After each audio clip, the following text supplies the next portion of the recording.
Solo flight yung mga ate. Umabsent si ano. Si ka-deserting rin. Mukhang malapit na tayo dito mga ate. Bukas yun sa kabila yung mga ano. Ari mga ate, medyo ano na kasi tayo dito. Alanganin na. Yung ano natin, butong.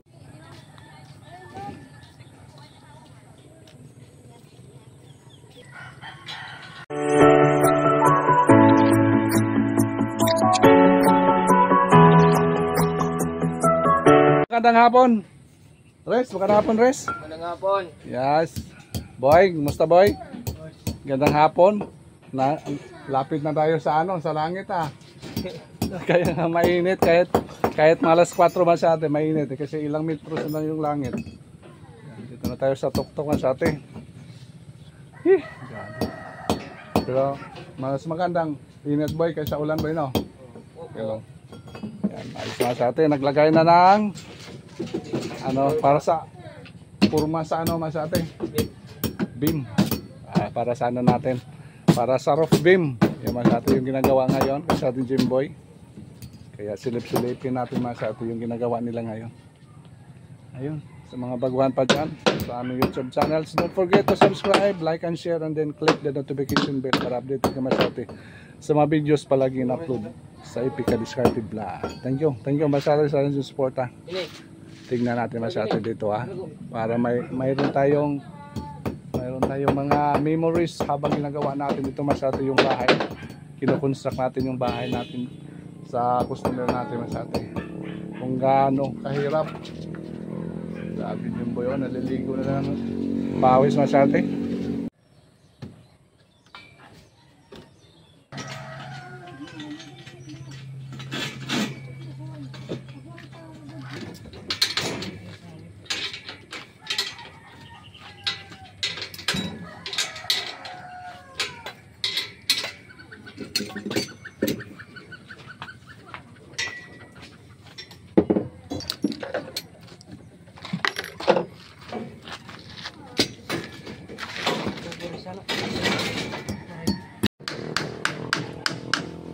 Solo flight yung mga ate. Umabsent si ano. Si ka-deserting rin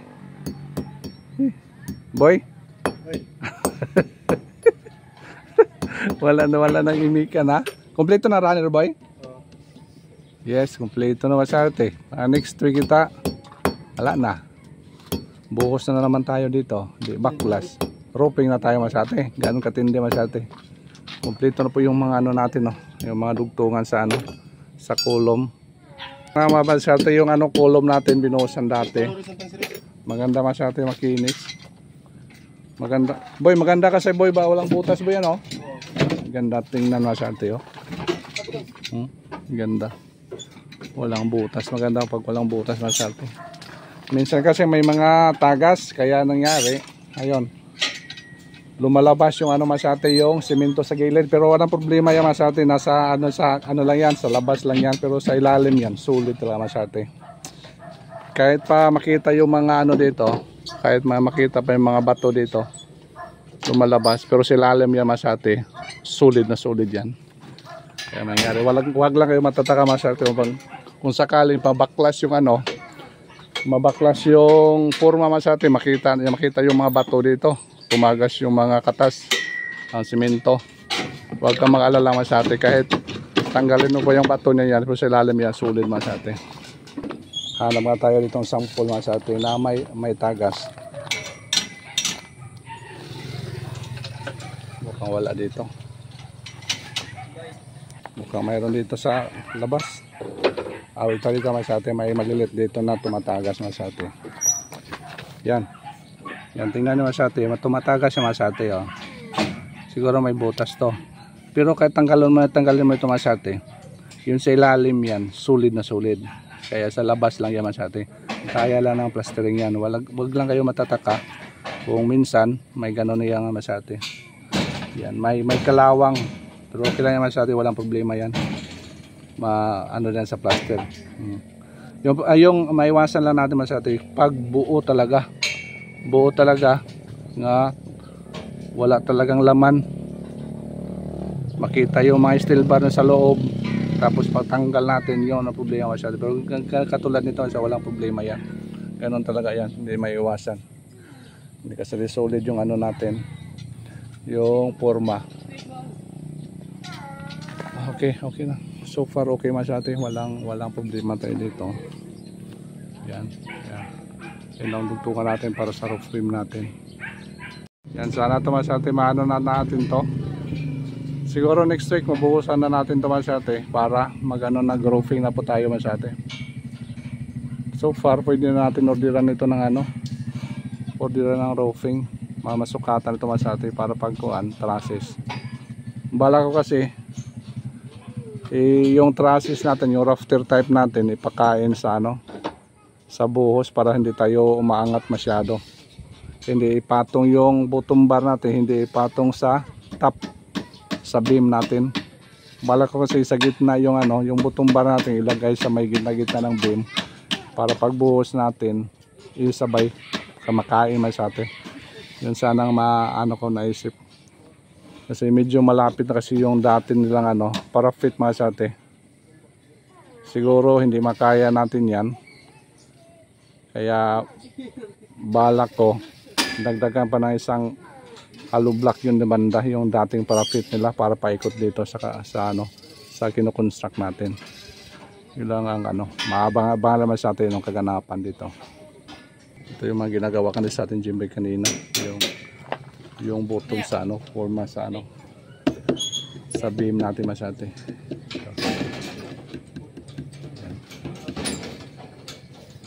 Akyat saan na tayo? Kulang pa. Ano? Ito ba yung sinisiring mo? Saan ang uniform mo? Rest. Andun, labhan. Tinago mo. Nagkasakit ang aking lula. Walang naglalaban ng aking uniform. Kaya lang na iba dito. Kang sinano yung uniform niya? Tinago.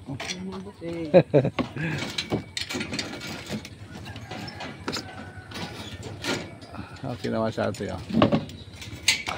Nilagyan na po ng lagyan na po ng nylon masyado para talagang street level masyado. Kaya po masyado lain na po ito. Ayos na. Mukhang malapit na tayo dito masyado yun.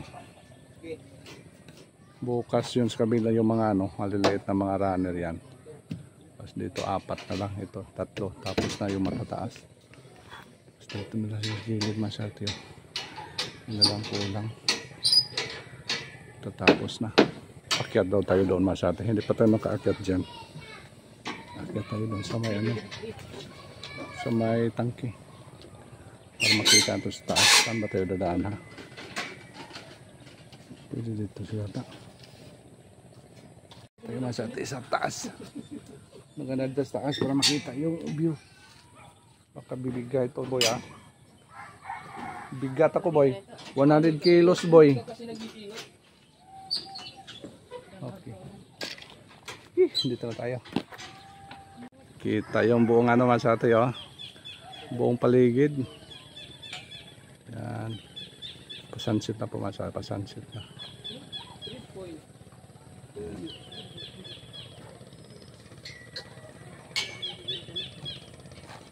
Ito tayo 360. 300 dito masyado sa taas. Makita mo buong paligid. Yan Okay.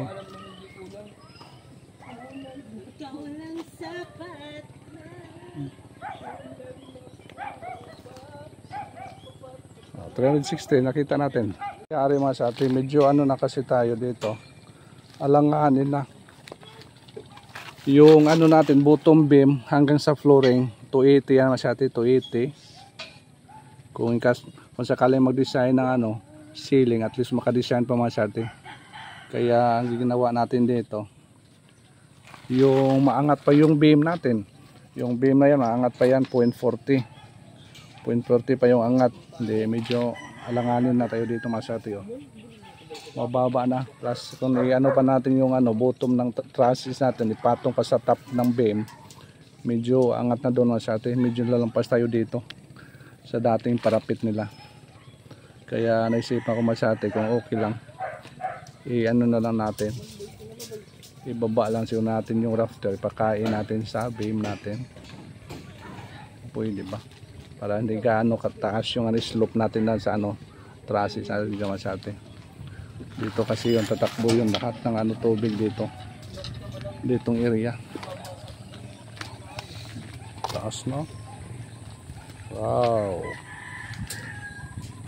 Rick, hi mo na Rick. Hi guys. Lumiit na. Taas mo swerte oh.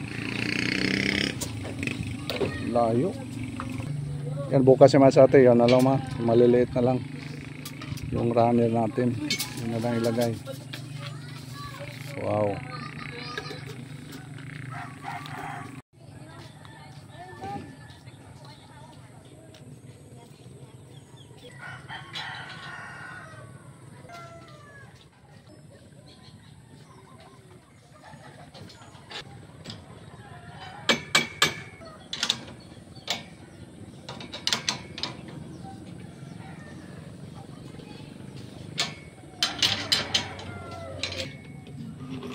Ang ganda yung puno niya nga sa ito. Maganda. Maganda tingnan.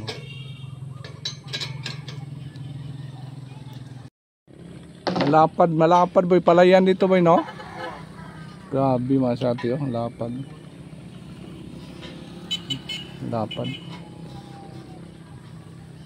Papunta yan doon masati oh. Lapad, grabe. Ikabit mo na yan boy, tapos uwi na tayo boy. Pakuhaan mo muna yan, baka bagsak. Uwi na po tayo masyado. Relax na po tayo, relax. Alas 4:30 na. 4:30 na. Bukas siya masyado, yan na lang oh. Yan. Tapos dito yung dalawa dito. Yung dalawa, yan na lang. Matatapos na po masyado. Para next week, target natin next week, mabuhos na tayo masyado para makag-class na tayo. Tapos ng trusses, bubong, tapos ng bubong yan, tapos may mga mag-sitting na ng hollow blocks doon sa baba masyado. Pwede na mag-sitting ng mga hollow blocks sa baba, pwede na tanggalan kasi yung natin, yung mga lahat ng mga forma doon sa baba pwede na tanggalan. Madalawang linggo na. Sa ngayon tinanggal nila mga portion lang muna. Mga pa kasi mga ilang araw pa lang. Mahigit 1 linggo pa lang. Sakto yan masyati next week. 2 linggo na tanggalan na natin yan. Kaya nagamit natin dito yung mga ibang mga tubo. Yan. Oh. Boy, let's go na boy. Ha? Thumbs up ha. Ayos good, ayos. Walang paltos boy. Walang paltos. Yun yung mga dalawang para sunod ikaw na yung sa kanila magmamanage. Anong nangyari sa imo? Okay, baba tayo. Oops. Kaya po masate, at least na update na po natin ngayon. Kaya maraming salamat boy. Dito ka boy. Okay, alagin sila tayo. Uy, maraming salamat boy. Okay na. Okay. Guys, bye mo na. Mga kaskarte, bye-bye. Tapos na kami, we're done. We're done? Wow, baby, wow. We're done. Okay, masate, ito mo na kaganawa masate. At least na-update natin dito yung paglagay ng mga roof beam. Kaya abang-abang ito masate. Target boys, target? Martes ngayon. Ha? Next week, dali na. Sige, next week masate, abang-abangan natin dito. Pwede siguro yan ang away. Akyat yung mga buhangin bato Oo. Para dalhin na natin mga buhangin dyan sa labas. Sobra yan masate. Para madali natin dyan sa kabilang project. Okay, ito muna kaganapan masate. Maraming salamat masate sa inyong walang sawang suporta sa aming YouTube channel. Maraming salamat. Thank you. Bye-bye.